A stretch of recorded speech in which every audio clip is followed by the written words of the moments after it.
الحمد لله نحمده ونستعينه ونستغفره ونعوذ بالله من شرور أنفسنا ومن سيئات أعمالنا من يهده الله فلا مضل له ومن يضلله فلا هادي له ونشهد أن لا إله إلا الله وحده لا شريك له وأشهد أن محمدا عبده ورسوله أما بعد فقد قال الله تعالى في القرآن المجيد والفرقان الحميد بعد أعوذ بالله من الشيطان الرجيم بسم الله الرحمن الرحيم واذكروا الله في أيام معدودات وقال رسول الله صلى الله عليه وسلم صيام يوم عرفة أحتسب على الله أن يكفر السنة التي قبله والسنة التي بعده أو كما قال عليه الصلاة والسلام সম্মানিত হাজরিন আল্লাহ পাকের লাখ কোটি শুকরিয়া যে আল্লাহ তাআলা জিলহজ মাসের প্রথম জুমা আমাদেরকে উপস্থিত করেছেন এই জন্য আমরা সকলেই শুকরিয়া আদায় করি আলহামদুলিল্লাহ। আসলে কিছু কিছু ফল আছে যেগুলো মৌসুমী ফল, ওই মৌসুমী ফলগুলো আমরা প্রত্যেকেই গ্রহণ করি, প্রত্যেকে খাই। কেন? ওই মৌসুমী ফলগুলো শরীরের মধ্যে তাকত আনে, শক্তি আনে, শরীরের গেজা। যেমন আমের মৌসুমে সবাই আম খায়, জামের মৌসুমে সকলেই জাম খায়, তরমুজের মৌসুমে সকলেই তরমুজ খায়, কাঁঠালের মৌসুমে সকলেই কাঁঠাল খায়। কেন? এই মৌসুমী ফলগুলো খাওয়ার কারণে শরীরের মধ্যে এক ধরনের গেজা সৃষ্টি হয়, এক ধরনের শক্তি আসে। তেমনি ভাবে আল্লাহ তাআলাও পুরা বছরের মধ্যে এরকম কিছু মৌসুমী আমল দেখছেন, যে মৌসুমী আমলগুলো করলে রূহের খোরাক হয়, আত্মার খোরাক হয়, রূহের মধ্যে ঈমানের শক্তি বৃদ্ধি পায়, আমলের মধ্যে আল্লাহ তাআলা বদ্ধতা সৃষ্টি করে। তো এরকম কিছু মৌসুমী আমলের মধ্যে একটা আমল হচ্ছে জিলহজ মাসের প্রথম 10 দিনের আমল। জিলহজ মাসে এমন কিছু আমল আছে যে আমলগুলো আল্লাহ তাআলার কাছে অত্যন্ত প্রিয় এবং অত্যন্ত পছন্দনীয়। ওই সমস্ত আমলগুলোর মধ্যে জিলহজ মাসের প্রথম 10 দিনের আমল আল্লাহ তাআলার কাছে সবচেয়ে বেশি গুরুত্বপূর্ণ, সবচেয়ে বেশি প্রিয়, সবচেয়ে বেশি পছন্দনীয়। তো আমরা কোরআন ও হাদিসের আলোকে এই জিলহজ মাসের প্রথম 10 দিনে আমরা 11টি আমল পেয়েছি। এগুলো আমরা ধারাবাহিকভাবে ইনশাআল্লাহ আলোচনা করব। এই জিলহজ মাসের আমলের গুরুত্ব দিতে গিয়ে আল্লাহ সুবহানাহু ওয়া তাআলা সূরা ফাজরের মধ্যে বলেন, কসম করে বলেন, ওয়াল ফাজরি ওয়া লায়ালিন আশরি ওয়াশ শাফঈ ওয়াল ওয়াতর। আল্লাহ তাআলা কসম করে বলার কোনো প্রয়োজন নাই। আল্লাহ তাআলা কসম করে বলার কারণে এটার মধ্যে আরো গুরুত্ব বোঝা গেছে যে এটা কত গুরুত্ব।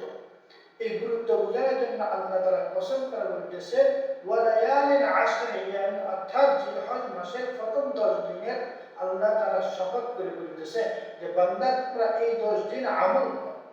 এই 10 দিনের আমল অত্যন্ত গুরুত্বপূর্ণ। অন্য আয়াতে আল্লাহ তাআলা বলতেছেন ওয়াযকুরুল্লাহ ফি আইয়ামিন মা'দুদাত, তোমরা নির্দিষ্ট কয়েকদিনে আল্লাহ তাআলার বেশি বেশি স্মরণ করা, বেশি বেশি জিকির করা। নির্দিষ্ট কয়েকদিন মানে এই জিলহজ মাসের প্রথম 10 দিনের এই আমলগুলোর কথা বলা হয়েছে। তো কোরআন হাদিসের আলোকে আমরা যে আমলগুলো সম্পর্কে জানতে পারি, এর মধ্যে 1 নম্বর আমল হচ্ছে জিলহজ মাসে চাঁদ দেখার পর থেকে হাতের নখ, চুল, মোষ, বগলের চুল আরো অবাঞ্ছিত যে সমস্ত চুলগুলো আছে এগুলো না কাটে। এগুলো না কাটলে কি সওয়াব? যে ব্যক্তি জিলহজ মাসের চাঁদ ওঠার পরে এই জিনিসগুলো কাটলো না, বরং সব কোরবান ঈদের দিন কোরবানি পশু জব করার পরে কাটবে, তো সে একটা কোরবানি করার সওয়াব পেল। সুবহান। হাদিসে বলেছেন قال رسول الله صلى الله عليه وسلم من رأى هلال ذي الحجة وأراد أن يضحي فلا يأخذن من شعره ولا من أظفاره। রাসূল সাল্লাল্লাহু আলাইহি ওয়াসাল্লাম বলেছেন, যে ব্যক্তি জিলহজ মাসের সাত দেখবে আর যে কোরবানি করার ইচ্ছে করবে সে যেন নিজের চুল এবং নখগুলো না। হাদিসের মধ্যে যদিও বলা হয়েছে যারা কোরবানি করে তারা যেন হাতের নখ চুল না কাটে। এই আমলটা শুধু যারা কোরবানি করবে, কোরবানি দাতাদের জন্য না, এরা যারা কোরবানি করবে না তাদের জন্য এই আমল। তারাও যদি চুল নখ না কাটে তারাও একটা কোরবানির সওয়াব পেয়ে। সুবহান। এই জন্য আমরা জিলহজ মাসের চাঁদ দেখার আগে অর্থাৎ 29শে জিলহজ বা 30শে জিলহজে আমরা আমাদের নখ চুলগুলো কাটে নিব। আর এই রোজে আমরা কাটবো না, ঈদের দিন কোরবানি পশু জব করার পরে আমরা কেটে নিব। আল্লাহ তাআলা আমাদেরকে আমল করার তৌফিক দান। দ্বিতীয় নম্বর আমল হচ্ছে ঈদের দিন ছাড়া বাকি 9 দিন রোজা রাখা। এই রোজাগুলো রাখার ফজিলত হচ্ছে প্রত্যেকটা রোজার বিনিময়ে আল্লাহ তাআলা তার এক বছরের গুনাহ মাফ করবে। সুবহান। এই আমলগুলো কত গুরুত্বপূর্ণ, এই আমলগুলো অর্থাৎ জিলহজের প্রথম 9 দিন এই রোজা রাখা এটা স্বয়ং রাসূল আকরাম সাল্লাল্লাহু আলাইহি ওয়াসাল্লাম লিখেছেন। তিনি এই আমলটা সবসময় করতেন। হাদিসের মধ্যে এসেছে কান রাসূলুল্লাহ সাল্লাল্লাহু আলাইহি ওয়াসাল্লাম ইয়াসুমু তিসআতিল হজ্জাত ওয়া ইয়াওমা আশুরা ওয়া সালাসাতা আইয়ামিন মিন কুল্লি শাহরিন أول اثنين من الشهر والخميس। রাসূল সাল্লাল্লাহু আলাইহি ওয়াসাল্লাম জিলহজ মাসের 9 দিন রোজা রাখতেন, ওয়াইয়াম আশুরা এবং আশুরার দিনের রোজাটাও রাখতেন, ওয়া সালাসাতা আইয়ামিন মিন কুল্লি শাহর, প্রত্যেক মাসে রাসূল সাল্লাল্লাহু আলাইহি ওয়াসাল্লাম 3টা রোজা রাখতেন এবং প্রত্যেক মাসে সোমবার এবং বৃহস্পতিবার রাসূল সাল্লাল্লাহু আলাইহি ওয়াসাল্লাম রোজা রাখতেন। তো এই আমলটা এত গুরুত্বপূর্ণ, এটা সুনানে আবু দাউদের 2439 নম্বর হাদিসের মধ্যে এসেছে যে রাসূল সাল্লাল্লাহু আলাইহি ওয়াসাল্লামের আমল ছিল। তা আমরা এই আমলটা করার চেষ্টা করব। 3 নম্বর আমল হচ্ছে বিশেষভাবে 9 তারিখে রোজা রাখা, যেটাকে ইয়াউম আরাফা বলা হয়। তো এই বছরের রোজা রাখলে কিনা, তো এই 9 তারিখের রোজা রাখলে আল্লাহ তাআলা তার পূর্বের এবং পরের 2 বছরের গুনাহ মাফ করে। সুবহান। এখন যদি বলেন যে এমন কোন ব্যক্তি আছে যার মনে নেই তাহলে সে রোজা রাখলে কি ফায়দা, বা এমন ব্যক্তি যদি রোজা রাখে তাহলে আল্লাহ তাআলা তার মর্যাদা বৃদ্ধি করে দিবেন।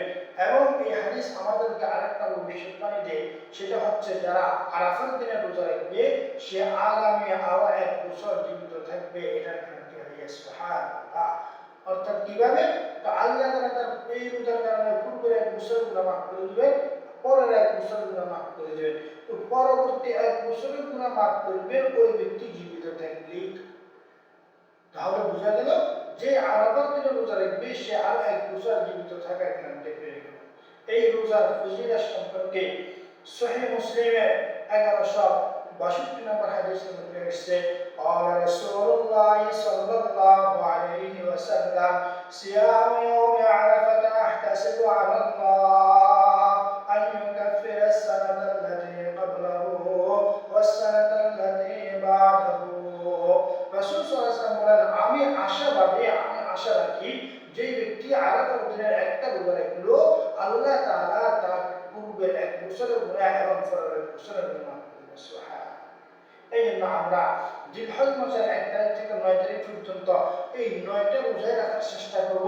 যদি এই 9টা রোজা রাখতে নাও পারি, অন্তত জিলহজ মাসের 9 তারিখ ইয়াউম আরাফা রোজাটা আমরা অবশ্যই রাখব। 4 নম্বর আমল হচ্ছে এই জিলহজ মাসের প্রথম 10 দিন বেশি জিকির করা। মুসনাদ আহমদের 5446 নম্বর হাদিসের মধ্যে এসেছে قال رسول الله صلى الله عليه وسلم ما من أيام أعظم عند الله ولا أحب إليه العمل فيهن من هذه الأيام العشر فأكثروا فيهن من التهليل والتكبير والتحميد। রাসূলুল্লাহ সাল্লাল্লাহু আলাইহি ওয়াসাল্লাম বলেন যে এই দিনগুলোর মধ্যে আল্লাহ তাআলার কাছে সবচেয়ে প্রিয় আমল হচ্ছে যে এই দিনগুলোর মধ্যে তোমরা বেশি বেশি তাহলিল করবে, অর্থাৎ লা ইলাহা ইল্লাল্লাহ এটা জিকির করবে, ওয়া তাকবীর বেশি বেশি তাকবীর করবে, আল্লাহু আকবার আল্লাহু আকবার এটা তাকবীর করবে। 3 নম্বর বেশি বেশি তাহমিদ করবে, আলহামদুলিল্লাহ আলহামদুলিল্লাহ এটা জিকির করবে। তো এই সমস্ত জিকিরগুলো এই 10 দিন বেশি বেশি করে করা, এই 10 দিনের আমল হচ্ছে আপনাদের কাছে আর অন্য কোনো আমল বেশি প্রিয় না। সাহাবায়ে কেরাম জিজ্ঞাসা করছে, আল্লাহ জিহাদ ইয়া রাসূলুল্লাহ, জিহাদ কি যে বেশি প্রিয় না? রাসূলুল্লাহ জিহাদ না, জিহাদও বেশি প্রিয় না। এই জন্য আমলগুলো বেশি বেশি করা। 5 নম্বর 9 জিলহজ ফজর থেকে 13 জিলহজ আসর পর্যন্ত মোট 23 ওয়াক্ত ফরজ নামাজের পর প্রত্যেক বালেগ পুরুষ মহিলা একবার তাকবীরে তাশরিক বলা ওয়াজিব। প্রত্যেকই ফরজ নামাজে সালাম ফিরানোর পরে এই তাকবীরে তাশরিক একবার বলা ওয়াজিব, 3 বার বলা মুস্তাহাব। এই প্রত্যেক ফরজ নামাজের পরে 9 তারিখ ফজর থেকে নিয়ে 13 তারিখ আসর পর্যন্ত এই 30 ওয়াক্তের মধ্যে তাকবীরে তাশরিক বলতে হবে। যদি কেউ এই নামাজগুলো কাজা করে এই দিনগুলোর মধ্যে আবার সেই নামাজগুলোর কাজা আদায় করে, তাহলেও তাকে এই তাকবীরে তাশরিক বলতে হবে। একা পড়লেও তাকবীরে তাশরিক বলতে হবে, জামাত শেষ পড়লেও তাকবীরে তাশরিক বলতে হবে। তাকবীরে তাশরিক কি? তাকবীরে তাশরিক আল্লাহু আকবার আল্লাহু আকবার লা